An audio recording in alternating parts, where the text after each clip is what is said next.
dico che noi ci pensiamo talmente tanto che se tutti mangiassero come noi nessuno morirebbe più di fame. E ricordo a questo signore che gli innocenti e gli indifesi sono tutti gli innocenti e gli indifesi del mondo, e a questi innocenti e indifesi appartengono gli animali che non hanno fatto niente di male per finire dentro una gabbia. Se voi andate dietro al circo, vedrete una giraffa che guarda tristemente un tendone. Vi sembra normale questo? Non è un lavoro! Imparassero a lavorare i circensi invece di costringere con la frusta, coi pungoli elettrici e coi pungoli qualcun altro a lavorare al posto loro, perché è questo che fanno, li affamano, li picchiano, e per paura di prendere botte e di non ricevere cibo gli animali fanno sciocchezze che in natura non farebbero mai, tipo buttarsi nel cerchio di fuoco,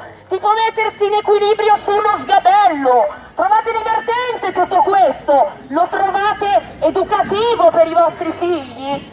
Sapete cosa insegnate ai vostri figli portandoli al circo? Gli insegnate